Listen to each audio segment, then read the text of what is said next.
Aqui, ó. Vocês estão vendo a minha apostila? Sim. Uhum. Tá bom. Então, aqui a gente está no módulo 24. O último capítulo desse módulo. E ele vai falar sobre os ácidos nucleicos. O que são esses ácidos nucleicos? São moléculas que têm as cadeias muito extensas, ou seja, elas têm as cadeias muito grandes e elas são formadas por nucleotídeos. O que é um nucleotídeo?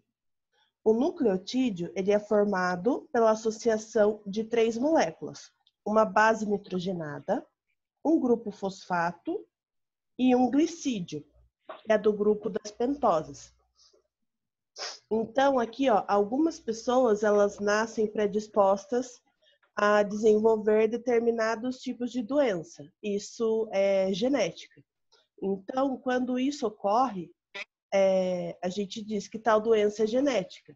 Então, ela vai depender diretamente da organização dos genes do organismo do indivíduo, que foi passado, também pode ter sido passado durante as gerações. O diabetes, tanto do tipo 1 quanto do tipo 2, é um exemplo de doença em que essa predisposição ela pode ser, em parte, herdada da família.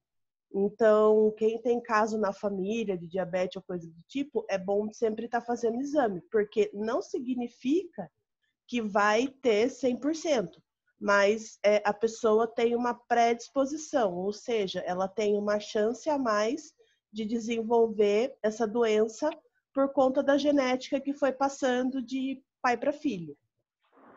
Tudo bem até aí? Uhum.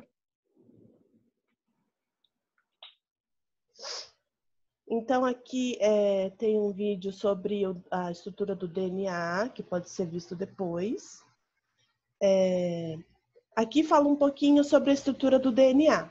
Então, muitos pesquisadores, eles já venham desenvolvendo os fundamentos químicos da genética desde o século anterior a 1953. Essa investigação da estrutura do DNA, ela foi um marco para que se pudesse compreender o verdadeiro papel desses ácidos nucleicos no nosso organismo e como eles fazem parte dessa transmissão das informações genéticas.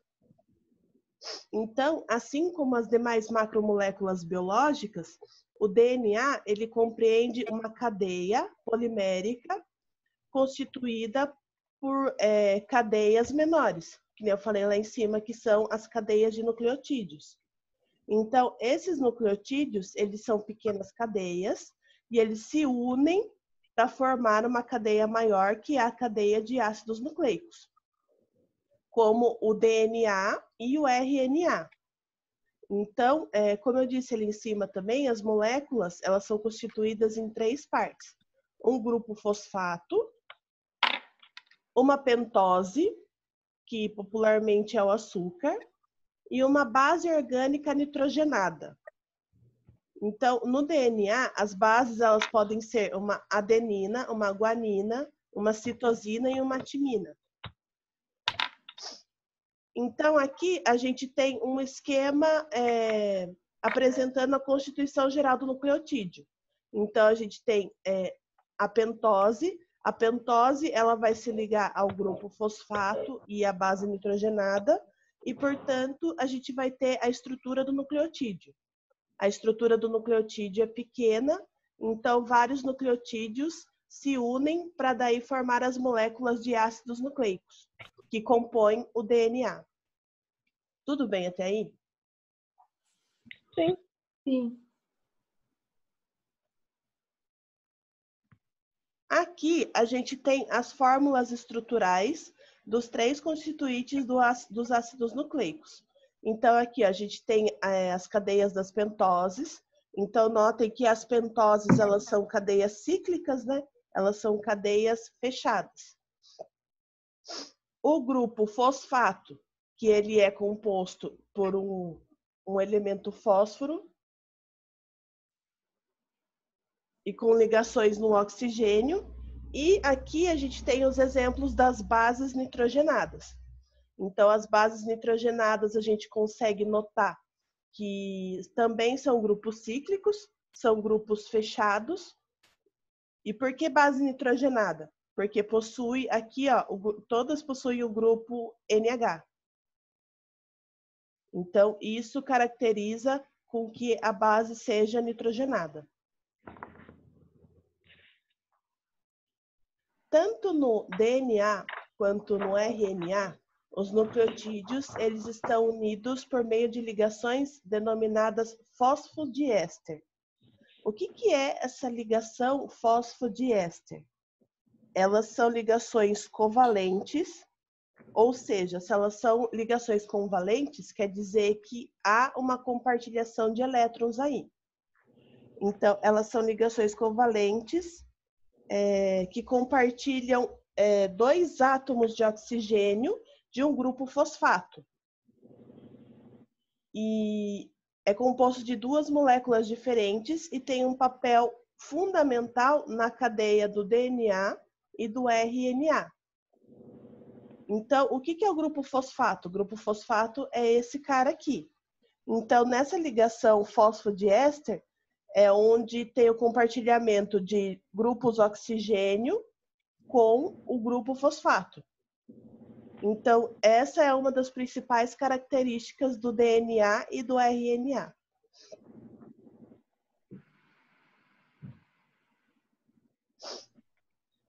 Aqui fala um pouquinho sobre o modelo dupla hélice do DNA, que é aquele modelinho que acho que todo mundo já viu, que ele vai entrelaçando entre si as moléculas.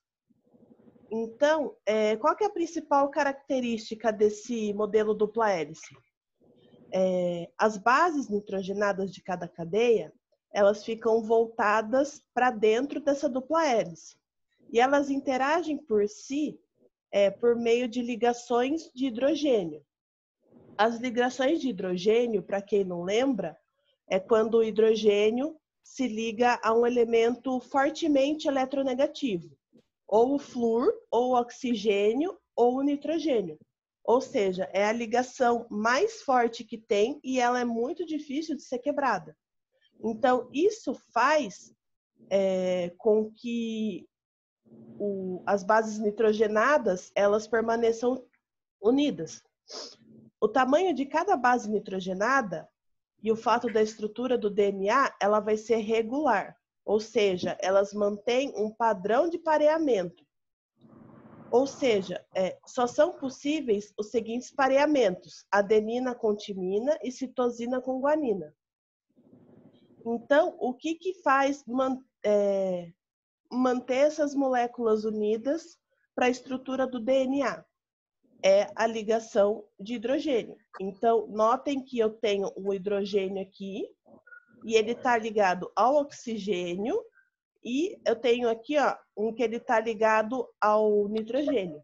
Então, isso aqui é ligação de hidrogênio, ou tem gente também que chama, eu acho meio errado esse nome, não é mais muito usual, chama de ponte de hidrogênio. São a mesma coisa. Então, é uma interação muito forte, muito difícil de ser quebrada, e é aqui que vai acabar mantendo as moléculas unidas. Então, os pareamentos entre essas bases nitrogenadas, elas vão dar origem à estrutura de hélice do DNA. E também vai depender do número de ligações de hidrogênio que vai ocorrer entre essas 2 cadeias de nucleotídeos para que elas consigam permanecer unidas. Aqui, a estrutura do RNA, a timina, ela é substituída pela uracila, que ela é parecida com a adenina por meio também das ligações de hidrogênio. Então, vale ressaltar que a molécula de RNA, elas são constituídas por uma cadeia polinucleotídea, ou seja, ela tem vários nucleotídeos para a formação da cadeia. Então, notem aqui que também para essa cadeia permanecer unida, ela tem que fazer ligações de hidrogênio. Então, eu tenho o hidrogênio ligado a um oxigênio, e aqui embaixo eu tenho o hidrogênio ligado a um nitrogênio.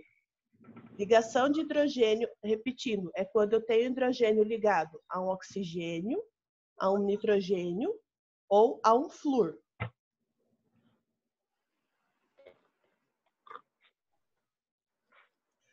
Transmissão das informações genéticas. A informação genética, ela é transmitida a partir dos genes. Os genes, elas são porções de informações contidas no DNA dos indivíduos em forma das sequências de nucleotídeos. Então, essas informações, elas estão localizadas na sequência de bases nitrogenadas da cadeia polimérica do DNA. Então, como que essas informações elas são passadas? Então, essas informações elas são passadas de gerações, ou seja, de pai para filho, de forma quando ocorre o processo de duplicação desse DNA. Então, aqui a gente tem um esquema, né, do processo de DNA. A estrutura de dupla hélice do DNA, ela é desemparelhada pela ação de uma enzima que chama helicase. Em seguida, cada uma dessas cadeias, ela vai ser pareada com as cadeias de nucleotídeos complementares, que são produzidos por uma outra enzima, que é a DNA polimerase. Então, no final desse processo, vai acabar surgindo duas cadeias de DNA.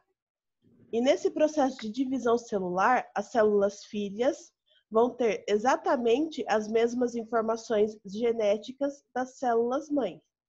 Então, notem que aqui a gente tem os nucleotídeos. Então, aqui, ó, o vermelhinho é a adenina, o amarelo a timina, o verde a citosina e o azul a guanina. Então, o que a gente consegue notar aqui? A forma de ligações dele. Notem que o vermelho, ele só liga com o amarelo. Vermelho, amarelo, vermelho, amarelo. Notem também que o verde, ele só liga com o azul. Então, vocês vão ver só ligações entre verde e azul e vermelho e amarelo. Então, é aqui que tem essas trocas de informações que são passadas geneticamente. Os que ficam sozinhos, eles são os que a gente chama de nucleotídeos livres, que também compõem a célula do DNA. Aí, quando vai ocorrer o emparelhamento entre eles, aí a adenina só emparelha com a timina e a citosina só emparelha com a guanina. Tudo bem até aqui? Tudo. Sim.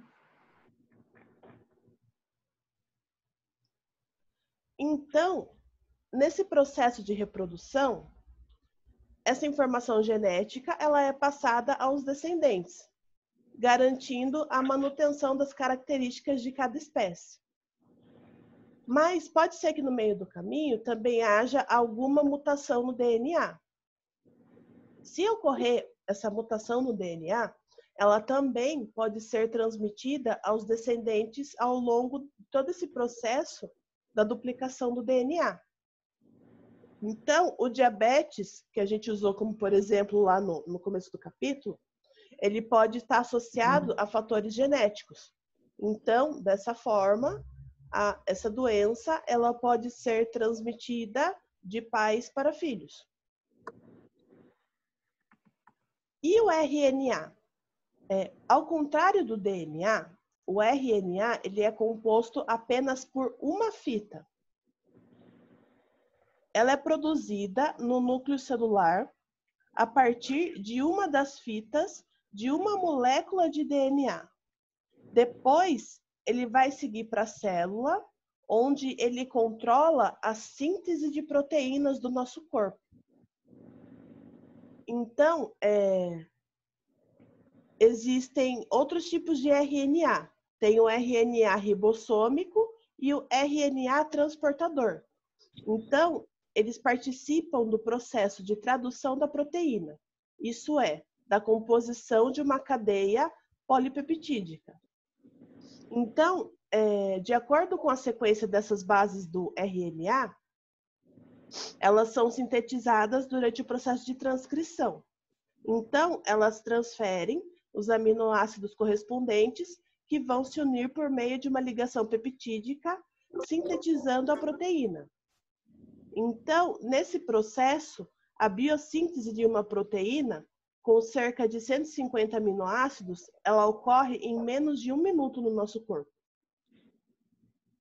Então, os ribossomos, elas são estruturas citoplasmáticas formadas por diversas proteínas, incluindo o RNA. Então, cada ribossomo ele é formado por 2 subunidades de diferentes tamanhos.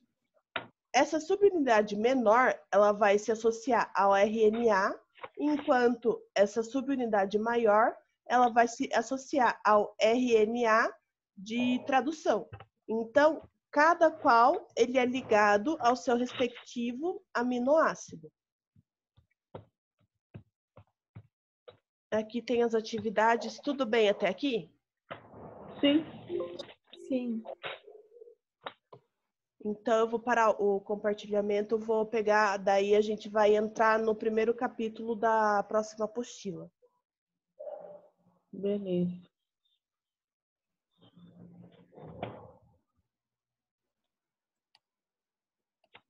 Professor, esses exercícios é o que é para fazer? Provavelmente vai ser eles que eu vou passar. Ah, beleza. Tranquilo. Aqui, a nossa apostila vai ser o módulo 20. A gente vai começar a falar sobre os compostos orgânicos oxigenados. Então, o primeiro capítulo vai falar sobre os álcools. Aqui vai falar um pouquinho sobre a obtenção do etanol.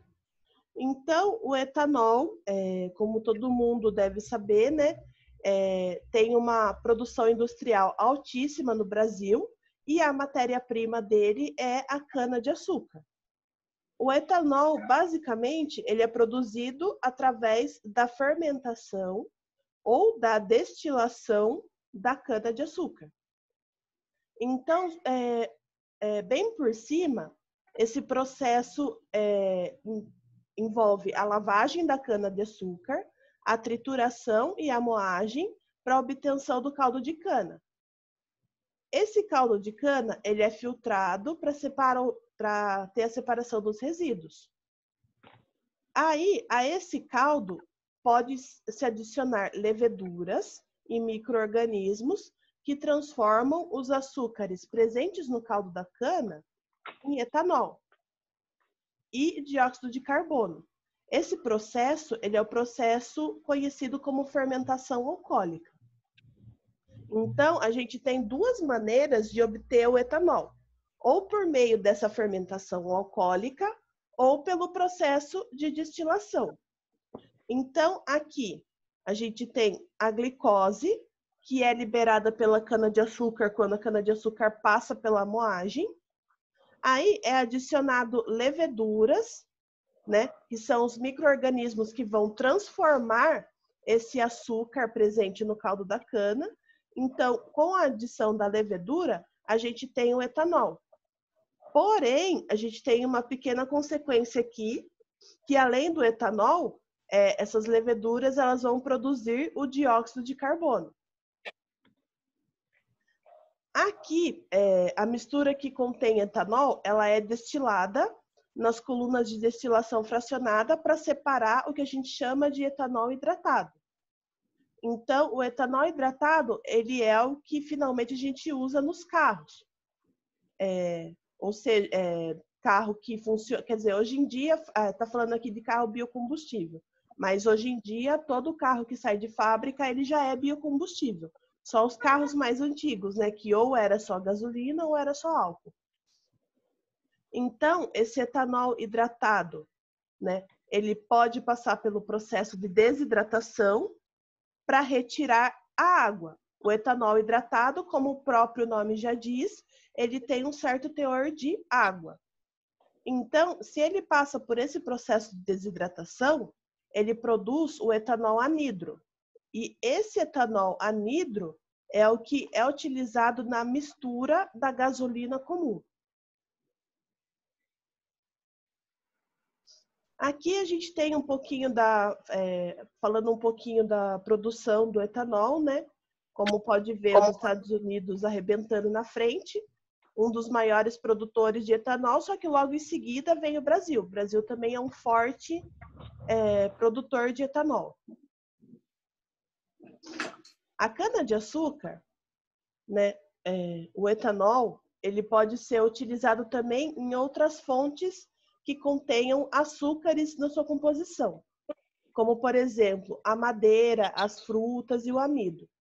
Então, atualmente, os Estados Unidos e o Brasil, eles são os maiores produtores de etanol no mundo. Mas, no caso dos Estados Unidos, a maior parte do etanol, ela vem do milho. Então, além de fonte de combustível, o etanol também ele é utilizado muito nas indústrias como solvente. Então, ele também é presente na composição de perfumes, tintas industriais, né? Não tinta para cabelo, por exemplo. Então, além de atuar como importante agente antimicrobiano, né? Agora, com esse lance do coronavírus, tem se falado muito, né, sobre o álcool, álcool 70%. Por quê? Porque ele é um agente antimicrobiano. Ou seja, ele pode desestruturar, né, a estrutura dos micróbios e também dos vírus. E também pode substituir o petróleo na produção de certos tipos de polímeros chamados biopolímeros.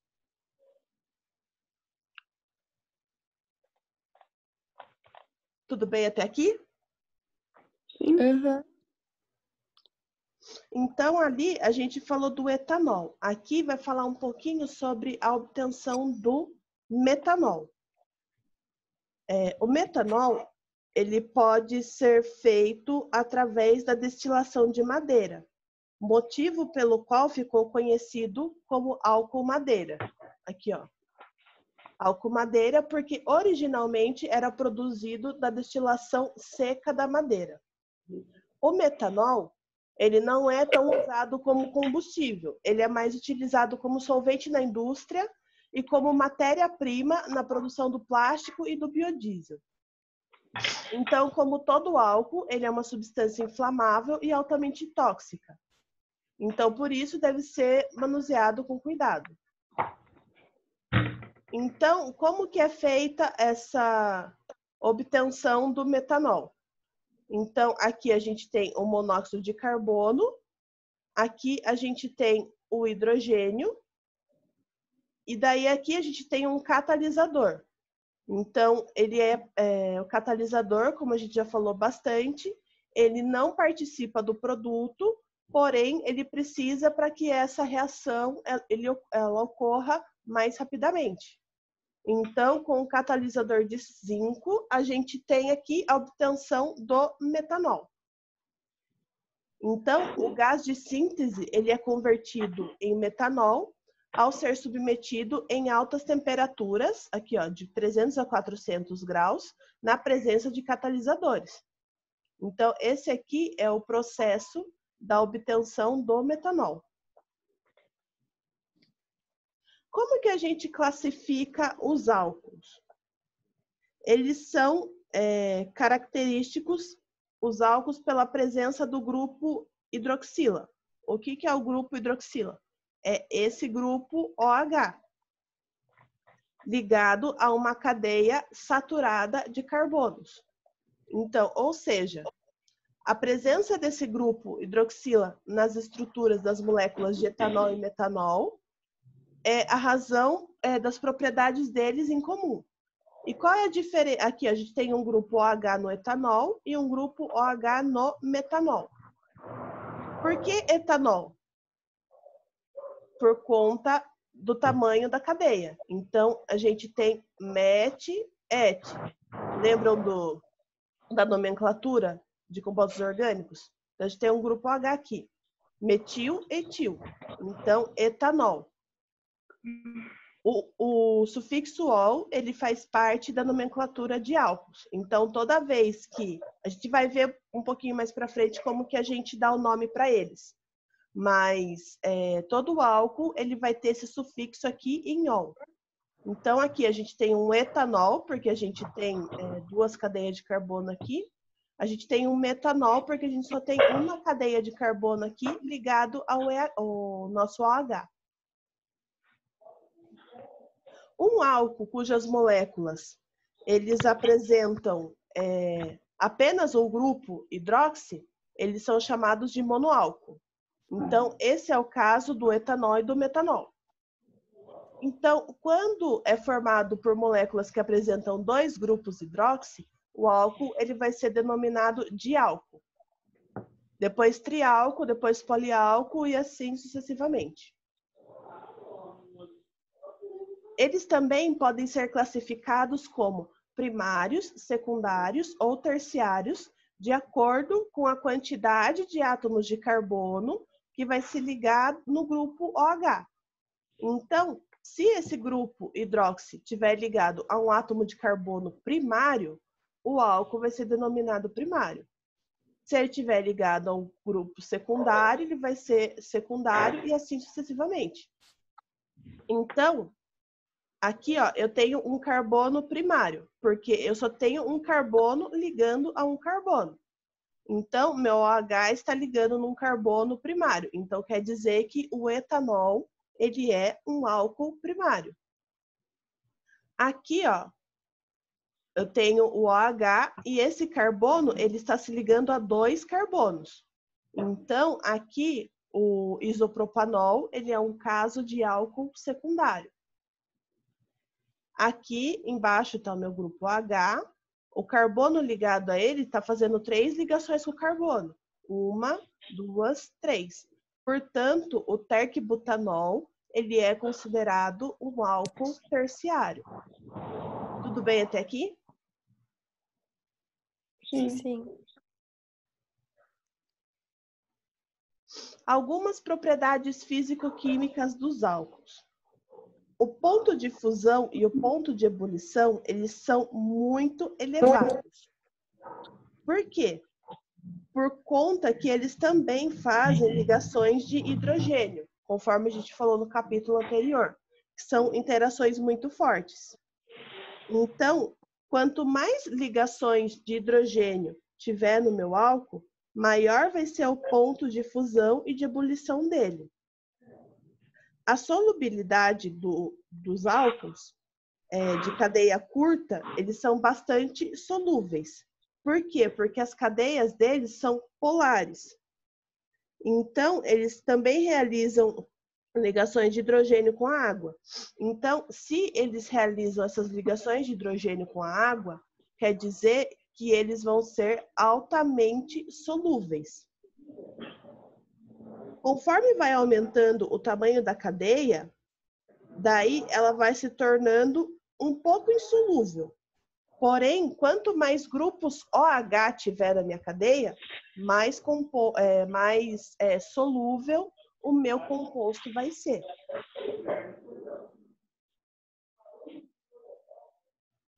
Vai terminar em 10 minutos. Aqui a gente tem o caso do metanol. Então, ele tem uma cadeia bem curta. Então, aqui fala que a solubilidade é ilimitada, ou seja, ele é muito solúvel. Aqui, a mesma coisa. Conforme que aqui a cadeia aumenta, e daí a solubilidade, ela diminui um pouquinho, mas ele ainda continua bastante solúvel em água. Aqui, a gente tem uma cadeia extensa, porém, a gente tem mais grupos OH, que fazem ligações de hidrogênio com a água. Então, quanto mais grupos OH tiverem na minha molécula, mais solúvel vai ser esse álcool. Tudo bem até aqui? Sim. Sim.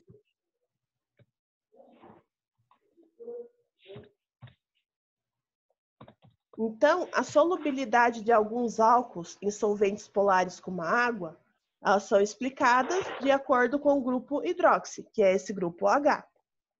Esse grupo, ele é polar, ou seja, permite que as moléculas de álcool interajam com as moléculas de água por meio de ligações de hidrogênio, porque o álcool é polar e a água também é polar.